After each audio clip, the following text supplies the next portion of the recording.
What's up, everybody? 𝐃𝐏𝐈𝐒𝐃𝐄 here with the Northeast Georgia Real Estate Podcast, and I'm excited. Got another episode for you guys today with Lucy Stelmack with Shakti Yoga here in Athens.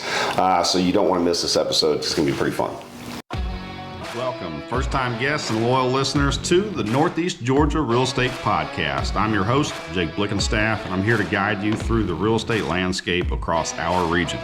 Whether you're a buyer, seller, investor, or just plain curious, this podcast is going to be your go-to source for local insights. We explore real estate trends, economic forecasts, and highlight local businesses. You can expect expert interviews and valuable discussions to help you make informed decisions in the Northeast Georgia property market. So sit back, relax, and let's enjoy this crazy journey into the real estate market together. All right, Lucy, welcome. Thank you for having me. Yeah, absolutely. So I know a little bit about you because we had the opportunity to meet, obviously, before the podcast, but do me a favor and catch everybody else up on who you are, what you do, and kind of how you got to where you're at now. Okay, so I'm Lucy Stelmack. I'm the owner of Shakti Yoga Athens. We are a yoga studio that has a trauma-informed approach, body-neutral space, very unique to Athens, I would say. And my personal journey feels very like a deep personal journey that got me here. We talked about how I've started as a student at the studio, then I did my teacher training with the studio, became an instructor, then I moved up to assistant manager, and now owner for 3 years of the business. Well, that's pretty cool. You've definitely gone through all the paces, all the positions, everything. So what made you, was previous to you being a student, had you already been doing yoga, or was it something you just started and tried and liked? So I grew up doing gymnastics, and we did yoga, which was very different from what I experienced when I started practicing at Shakti. It had a lot more depth and spiritual practice. There was also an element of community that I didn't have in the yoga that I had done in the past. So it was just a whole different experience. And while I had already really loved practices that got me into my body, when I had that depth added to it, I was just like, oh, this is it. This is the place. Yeah. So for those that might not have had the opportunity to try yoga yet, what, in your opinion, really is it? So that's a great question, because yoga is so many things. If they're looking to try the physical yoga practice, you could expect deep stretching all the way down to just laying on bolsters, which are like pillows. So all of this is a type of movement, but it all has different benefits. So I would suggest someone looking at what benefits they want first, and then finding the class and the styles that support those benefits for them. And it's definitely a workout. I've done it before, and I'm in the gym pretty regularly myself, but I remember when I did it many years ago, I have never sweat more in my life just doing a normal yoga session. So it was pretty wild. Yeah, it's powerful stuff. Yep. So now you guys have is it a hot element to it, a heated yoga? Yes, so we have actually both. We have heated and unheated classes. Okay, so what would be the added benefit of that? Just basically taking your workout up a notch? Yeah, so there's a lot of benefit to the heat. It helps the muscles expand. It also gives an element of a little bit more of a challenge. So there's a little bit of a mental aspect in it too. It helps with endurance. It can help, release different toxins from the body. Sweating is so good for us, just as a physical release. Yeah. So there's a lot of benefits to the heat. And then if somebody is not interested in the heat, they still get the great benefits of yoga, which is the flexibility, the spinal strength, centeredness, regulation. Yeah. So anything, I'm sure that there's probably a learning curve. So where you start doing something, you definitely don't have any form. You might not necessarily be doing it right per se. What would you say the time frame is for somebody that would start it that hasn't done it before, and they're like, hey, I kind of get this, or I like it, or I'm really starting to see the benefits of it? Yeah. I think that would just depend on the person, really. I know for me, even though I had some experience in yoga, I feel like I went in being a very beginner. They didn't use the pose names. I didn't know what flow really meant. And I feel just with anything new, repetition is going to be key. Coming back and, putting the time in, doing the things to build the memory of it, muscle memory and mental memory. Yeah. So So we actually offer, our first intro is a whole month, because 28 days is, what it takes to create a habit. So like, I would say like give it at least a month to try it out and just see like, is it for you? Is it the kind of practice you need or want? Some people, they don't need that, the element of like being cued. Some people really enjoy practicing yoga on their own, but it's a great way to like learn, so then you can practice on your own as well. Yeah, because you don't know what you don't know at first. So you have to see it and experience it first, and then you can start to incorporate it on your own as well. Absolutely. Yeah. So tell me about your journey from just being like a student and then going through the teacher and instructor certification to having the opportunity to take over the studio. What was that like? Honestly, it felt like, and it still feels like, everything just fell into place. I started going to Shakti, the founder, Ruby. She saw me on the sidewalk walking with a yoga mat and was like, hey, are you going to yoga? And I was like, well, I missed my bus. And she took me to Shakti, and then I was like, okay, this is where I'm going to be doing yoga. And then when teacher training came around, at the time, I didn't have a car, and the training that I went to, which is still the training we offer, but it was being done in Nashville, Tennessee. I didn't have a car, so I signed up anyways, and I was like, I don't know how this is going to work out, but it's going to work out. And it did. It was almost like every week for 6 weeks of the training. I usually didn't know where I was even going to stay until the day before. But it worked out. And then I remember I had just started teaching, and then COVID happened, and I remember being so discouraged, and like I wasn't teaching at the time, really missing it. And then it was like the very next year was when I was approached about buying the business, which just felt kind of like that was not what I was expecting at all. Yeah. So then that kind of opened up, and then the ability to actually like buy the business and get things started, like that just really happened organically. I have some people that really trust and recognize that I had what it takes to do it, and they believed in me, and they helped me get things going, and it just feels like everything just one step after another fell into place. The universe put everything in alignment for you? Yeah. So did you have any kind of business background prior to doing this? I usually say no. I was in school at the time for business management. Okay. It's very different type of business management that I was doing, but it did give me a good bit of insight on just like a few things that I could transfer over. Now it's very much a learning experience, doing different classes or working with different people, like with marketing, certain things like that, to just kind of like learn as I go. Yeah. So with that being said, I'm sure that you've experienced some challenges along the way, to probably say the least. Definitely. So can you speak on any of those and how you were able to kind of overcome them, or if you're still working through any active ones? Yeah, so I think a challenge that I have faced is trying to like really stay true to our values while not kind of like giving in to certain like trends. Like it would be very easy for me to like make our studio a power studio and just have heated classes, because that's like very that is very, I don't like saying trendy, but it is very like popular right now. Yeah. But I've like worked to listen to my community and what they need, and that's kind of the beauty of our studio, is that it has really just like taken on a form of its own. It's like evolved with our community. So we used to only offer heated classes. Now we offer the heated and unheated.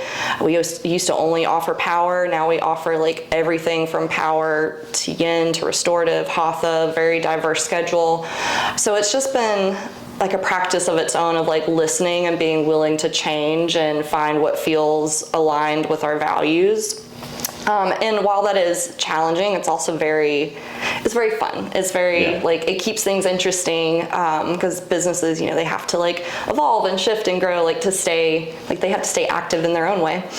So that has been a challenge. And then I'd say like, I wear so many hats in the business. So I often go through the challenge of finding balance there. I was just like, okay, like what am I capable of offering now? What can I delegate? What can I shift around to make things more accessible and like good for me.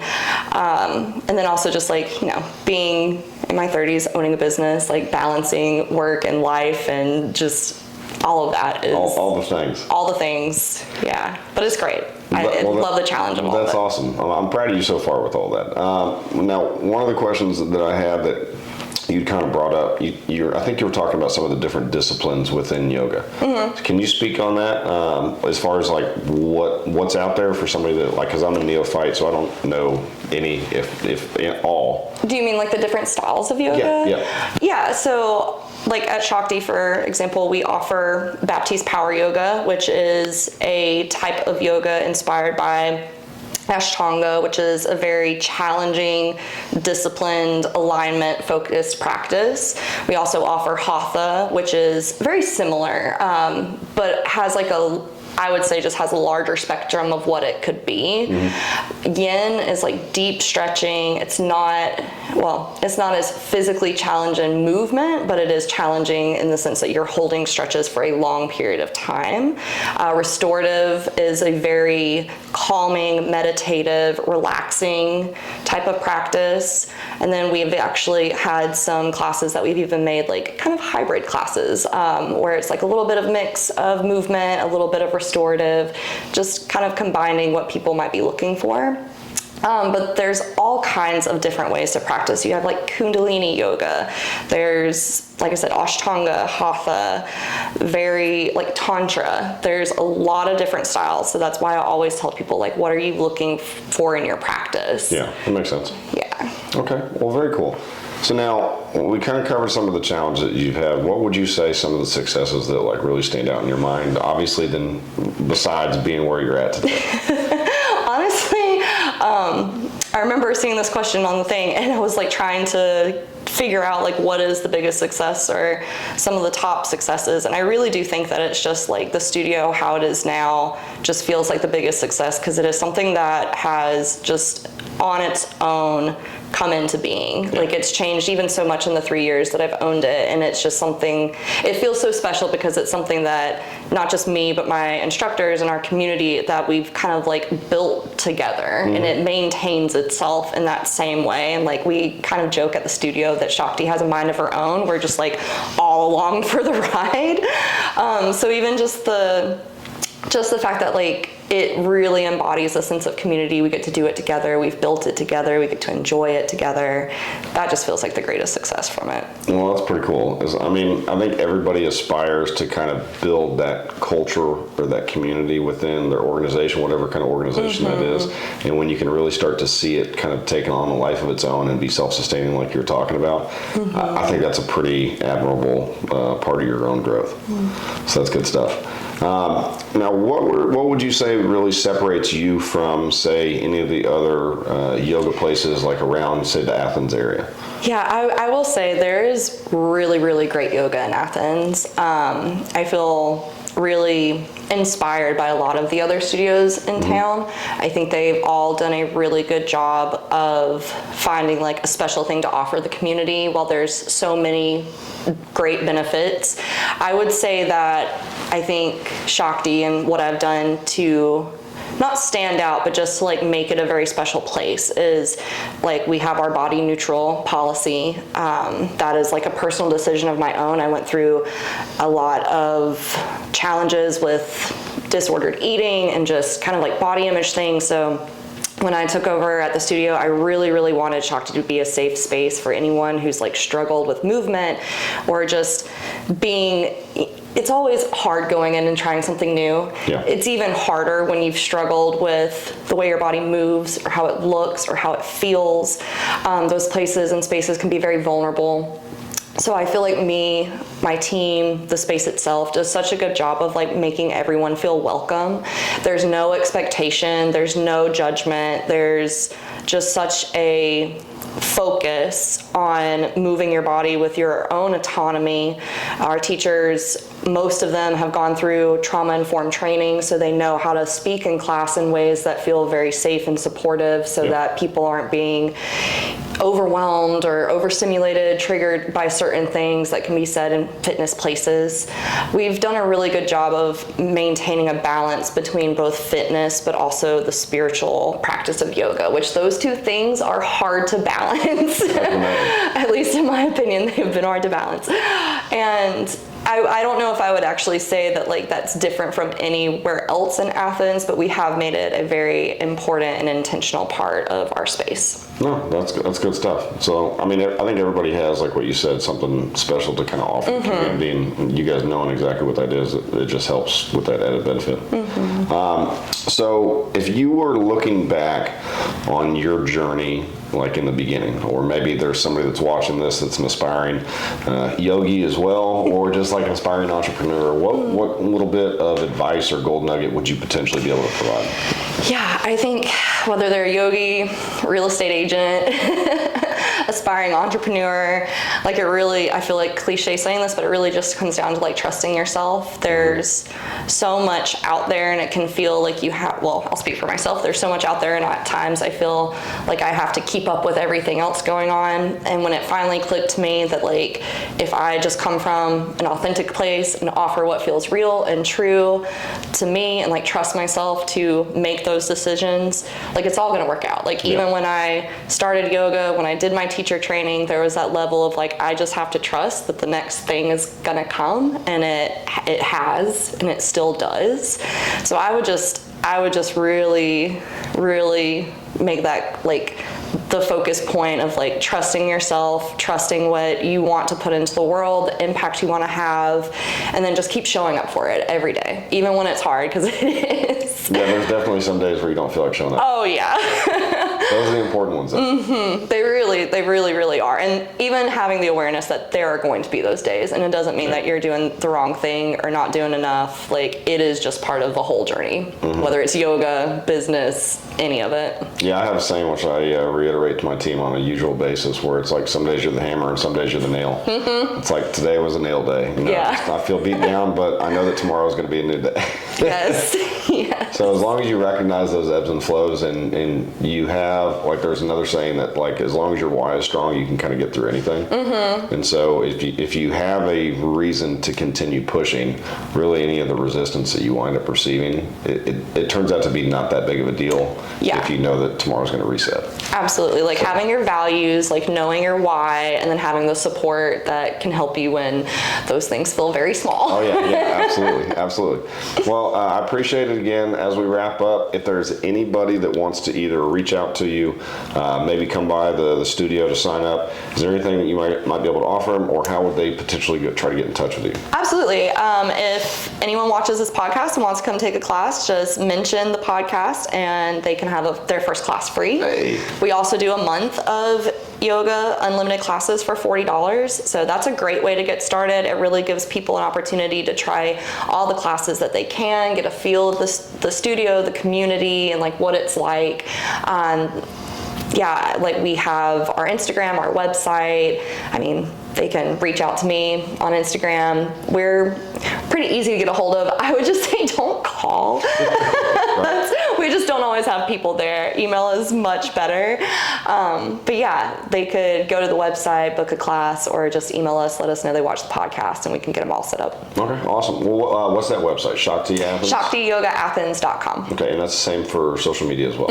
Okay, so 𝐃𝐑𝐿𝐿𝐼𝐒𝐿𝐼.com, and then at Shakti Yoga. So definitely go check it out. I'm definitely going to have to go try to do a hot yoga class. See how miserable, out of shape I am with that again. But I'm greatly appreciated having you on the show. Me too, thank you. Yeah, absolutely. All right, guys, that wraps us up, and we'll see you on another episode of the Northeast Georgia Real Estate Podcast. Thank you for tuning in to another episode of Northeast Georgia Real Estate Podcast. Now, I need your help, guys. I am working towards an absolutely massive goal for next year of creating new opportunities that will allow me to not only serve my clients better, but help them achieve their commercial real estate goals as well. Key focus for 2025 is going to be for me to acquire 2 additional commercial properties, further expanding my investment portfolio and my impact in our community. This journey will allow me the freedom to spend more quality time with my family, which is the end goal. I'm sharing this in hopes of being able to connect with others who align with this vision. So if that's you, whether it's through partnerships, investing, networking, or new business opportunities, please let's connect and build something together. Thank you.